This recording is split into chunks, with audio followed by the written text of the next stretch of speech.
Hey guys, welcome to the video. I'm Van, and this week I'm going to be trying different breakfasts from around the world to see if I enjoy them, obviously, but also to see if it has any impact on my sugar cravings throughout the day.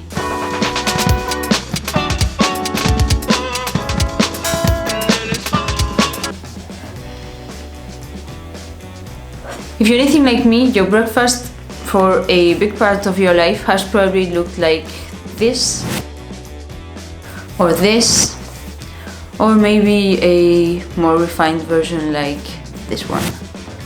Probably as you've gotten older, your breakfast has changed a little bit, like mine has, to a, let's say, healthier version like oatmeal with fruit or yogurt and that type of stuff. For me, I'm kind of a sugar addict, so I have cravings for sweet stuff a lot of times during the day. So the other day I was wondering if having a sweet breakfast could impact those sugar cravings, because let's face it, you're starting your day with sugar, so probably your body is going to ask for it throughout the day. And so out of curiosity, I just looked up online what people have for breakfast around the world, and I was quite surprised to see that their breakfast looks nothing like mine does. In many countries, the breakfast is actually savory, which is something that I probably never have, probably because it involves some type of cooking and I'm lazy and I don't feel like cooking right when I wake up. However, I kept looking and most of the stuff looks really amazing, so I thought maybe they are onto something.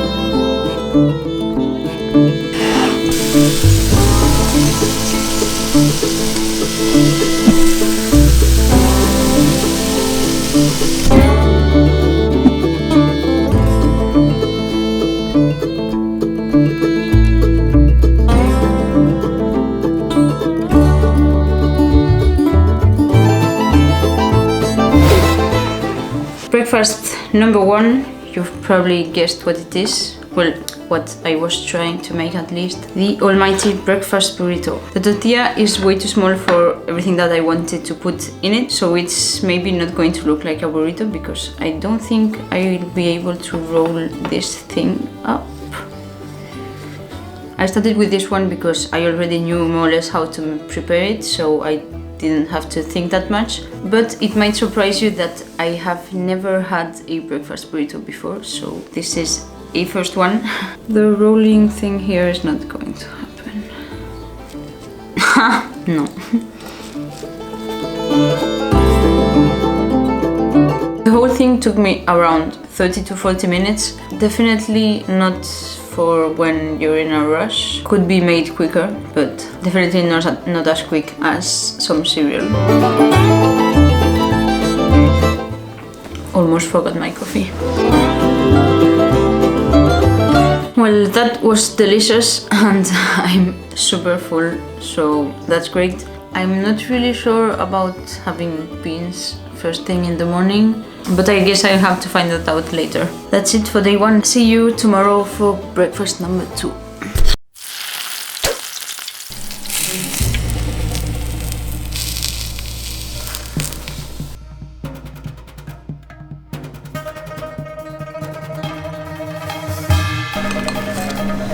Breakfast number two. Today we're trying the Japanese breakfast. I'm really excited for this. I haven't really recorded all the cooking because there's way too many things going on in that breakfast to be just way too many things. So as you'll see, the breakfast consists of a miso soup, some rice which I had left over so I didn't have to prepare that, some fish, in my case a grilled salmon, and some other side dishes like an egg dish and some vegetables. To be fair, I don't know how realistic it is. I did what I could, but it looks freaking amazing. I'm not really sure if I'm going to be able to eat everything because it is a whole lot of food, but yeah, I can't wait.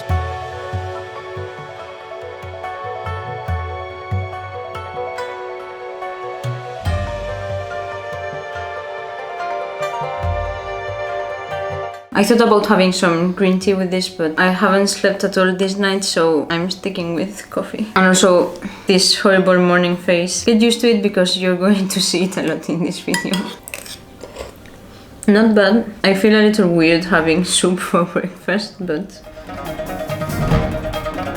Also, I fried up the egg because I've seen that they make the rice with raw egg, but honestly I'm not sure how safe that is here in Spain, so just to stay safe, I'm not sure if I like the taste of it anyway.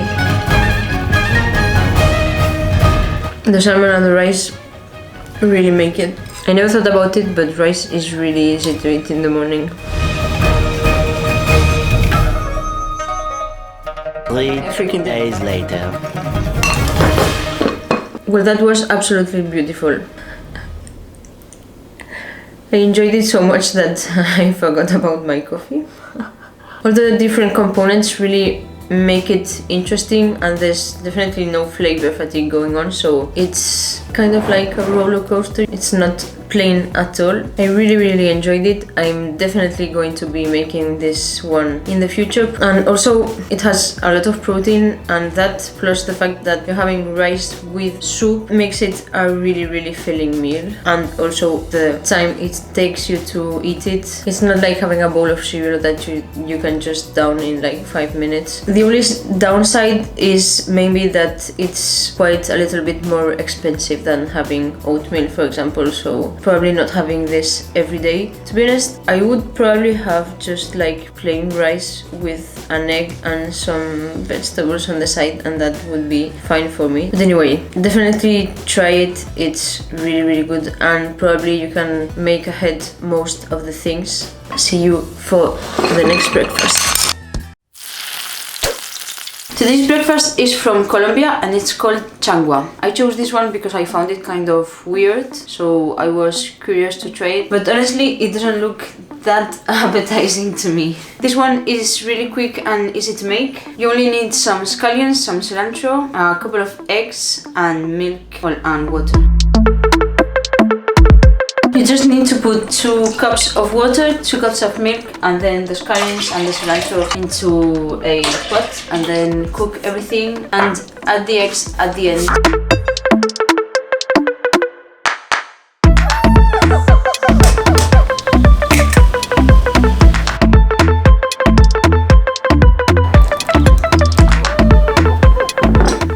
I may have overcooked the eggs a little bit. I would say if you're making 2 servings, probably just do 2 cups of milk to 1 cup of water, because I had a little bit left over and it probably wouldn't be so watery. I usually eat this with some toast. Some people put it in the bowl and then pour the soup on top, but I don't really like soggy bread, so let's see.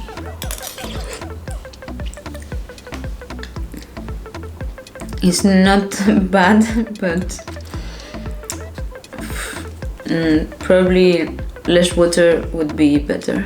Just think of soup that tastes like scallions and cilantro with a touch of milk, and there you have it. It's actually not that bad at all. I kind of like it. The soup is really soothing and comforting. This probably in winter or as a hangover cure would be really awesome. Plus it's really simple to make. I'm gonna down this and I'll see you tomorrow for the next breakfast. For breakfast number 4, we're doing something a little different. It's called pho. Yes, I'm not even gonna try. It's a Vietnamese breakfast. It's not really that complicated, but I found a restaurant near us that makes it, so that way I don't have to make it. I think it's open in the morning, so we'll check it out. And if it's closed, we'll have to find something else. I'm taking some coffee with me because I don't know if I'll have any there, and honestly I need to wake up ASAP, so.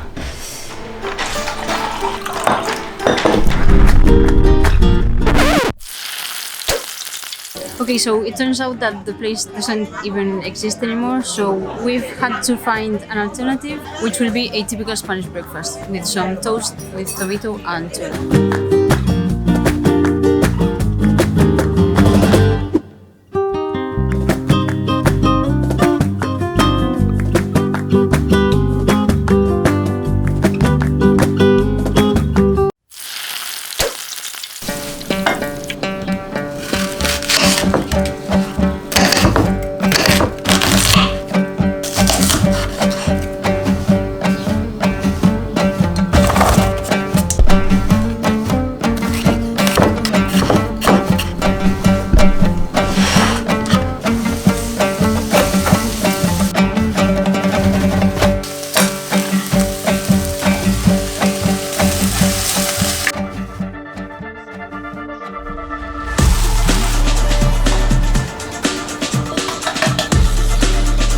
Thursday is day 5 and we're having for breakfast shakshuka, which is a spicy tomato sauce with some eggs. You've probably noticed by now that eggs are a staple in many breakfasts. I know I haven't talked much about my sugar cravings, but honestly I haven't really seen that much of a difference. I do feel like I don't need dessert after lunch, but I still fancy something sweet at night, so I also have had for lunch or dinner my usual breakfast a couple of times, so that probably defeats the purpose of this whole thing. But anyway, trying different breakfast is fun and I really enjoy it nonetheless. I'm probably going to have some of this breakfast again in the future, but I'm not sure if I'll change my usual breakfast for good. Plus, I feel like I have to think way too much. I'm not used to making those breakfasts. Some are easier than others, but some have really too many things going on for me to have to think and cook and do all this stuff every day. But I'm sure that if you've had it your whole life, it's really simple. As for the sugar cravings, I think it helps a little bit. I've even forgotten about dessert sometimes, but I still have a sweet tooth, so I still feel like having something every once in a while.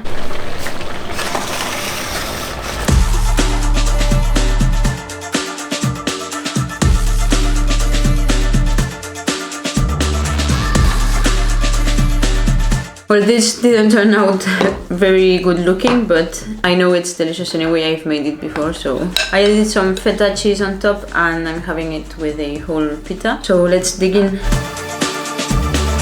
Maybe I made this a little bit too spicy, it's really hot, but it's delicious anyway. So I'm going to finish this and catch up with you guys tomorrow. So the day has finally come to make the breakfast that made me want to make this video in the first place. I'm not sure if I said it, but I decided to make this video because I was inspired by a video by Johnny Harris where he talks about breakfast, and one of the breakfast he has is hummus, which to me sounded so freaking weird and strange that I just needed to try it. And just to clarify, it's not like bread with a little bit of hummus on top.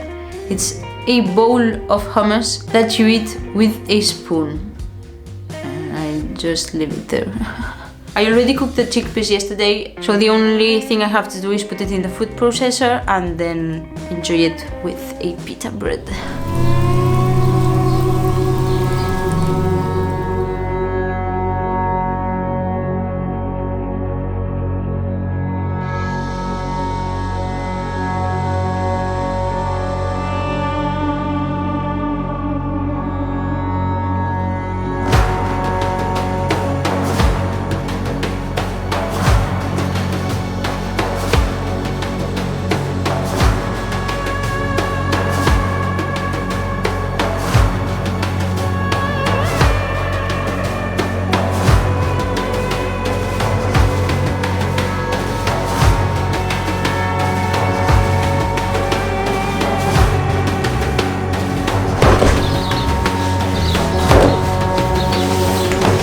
Well, this looks like a freaking delicious meal. I'm still getting over the fact that I have to eat hummus with a spoon, but I added some olive oil and paprika on top and then some shallot and some cucumber plus some pita. Let's see. It's kind of weird but super good. I leave a great recipe in the description box below if you want to try it. Definitely game changing if you've only tried store-bought hummus. I'm gonna destroy this and I'll see you tomorrow for the last breakfast of the week. Okay, so the day has finally come. It's the last day of this week of breakfasts and I'm challenging myself to make the famous pho. I honestly have no idea how to make it. I haven't had it before, so I have no idea how it tastes. So this is probably going to look like some weird hybrid between pho and ramen or whatever. First off, I don't eat meat, so it's definitely not going to be a beef pho. I'm going to do my best to create a vegan version. I already prepared some vegetable stock yesterday, so that is ready. I only have to heat it up, add the vegetables to let them cook for like 5 minutes and then make the noodles on the side. They are not the same noodles that are typically used in pho, but it's the only thing I've got, so we'll just have to roll with it. And yeah, let's get started.